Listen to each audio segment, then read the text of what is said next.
पूछेंगे, क्योंकि देखिए कहा जा रहा है कि ये तो उनकी बाल लीला थी, उनके प्रति प्रेम भाव था कि उनको इस शब्द से संबोधित किया जाता था, इसमें अपराध कहां से आ जाता है। हालांकि अब ये एक तर्क दिया जा रहा है कि वो कोई चोर नहीं थे, बल्कि वो तो कंस की नीतियों के खिलाफ उनका विरोध था। आप किस बात से सहमत हैं? जी, मैं कंस की नीतियों के विरोध के अंदर जो कहा गया उस बात को मैं क्रांति के रूप में सूचित करता हूं, उसको मैं एक्सेप्ट करता हूं। देखिए, उस देश काल परिस्थिति के अंदर जब सारा माखन शासकीय अधिग्रहण में आ गया हो, यानी कि जो राजा है या जो वहां का अतिथि है वो सभी लोगों का उत्पाद को स्वयं नियंत्रित करके उसका वितरण करता हो या स्वयं उपभोग करता हो या कहीं और भेज देता हो, तो ऐसी स्थिति में प्रत्येक का अधिकार से अपने आप को वंचित होना पड़ा। तो ऐसे वंचित होने पर एक युवा ने या एक ऐसे देवता ने अपनी एक सेना बनाई और सेना बना करके और न्याय की स्थापना करी, उसके लिए चोरी भी करना पड़ी। तो हम आप सबके जीवन के अंदर ये कई बार होता है। कई बार हम हमारे माता पिता से छुप करके रोटी चुरा करके किसी भिक्षुक को देने भी गए, हम आप में से कई लोग गए होंगे। साथ में हम कई बार दुकान के ऊपर 2 चॉकलेट के साथ में 4 चॉकलेट ले लेते थे कि एक मित्र जिसके पास में चॉकलेट खरीदने के पैसे नहीं है, सुदामा की तरह है, उसको भी हम देंगे। तो उसे चोरी कहेंगे आप? ये चोरी नहीं है।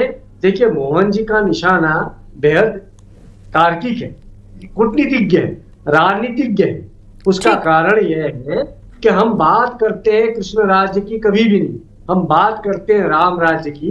तो मोहन जी उस ओर अपनी पताका फहराते हुए दिखते हैं कि राष्ट्र के अंदर कृष्ण राज्य की भी बात होनी चाहिए। पूजा जी, ये नाम बदलते बदलते इस कदर नाम बदलने की इनकी स्थिति हो गई, मैं कहूंगा कहीं इनके दिमाग में केमिकल लोचा भी कह सकता हूं इसको मैं, क्या वो भगवान का नाम बदलने पर आ गए? कृष्ण भगवान।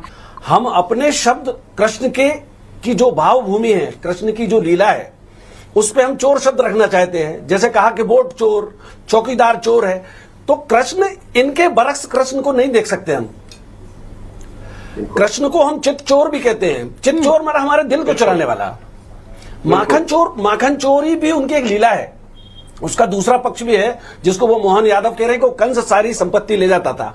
अद्भुत लीला किसी की नहीं है। मेरे पास आखिरी के 5 मिनट के बारे में छोटे शब्द में हमको बात करना, ये राजनीति से परे विषय है और मुझे लगता है कृष्ण हमारे मनों में बसे हैं। ठीक है, मनों में बसे हुए हैं। देखिए, कह रहे हैं कि किस संदर्भ में उनके लिए इस शब्द का इस्तेमाल किया गया, वो संदर्भ देखा जाना चाहिए ना, उस भावना को देखा जाना चाहिए ना।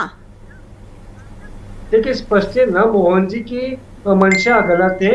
दिक्कत यह है कि उनकी बात को या शास्त्रों की बात को प्रचारित या अलग अलग तरीके से लेने का ढंग बदल जाए। शत्रुजीत की मणि की चोरी जब हुई तो शत्रुजीत ने भी आरोप लगा दिया था श्री कृष्ण के ऊपर कि मेरी मणि श्री कृष्ण ने चुराई, किंतु अंततः उन्होंने जामवंत के वहां से गुफा से वो मणि चुरा करके शत्रुजीत को वापस करी।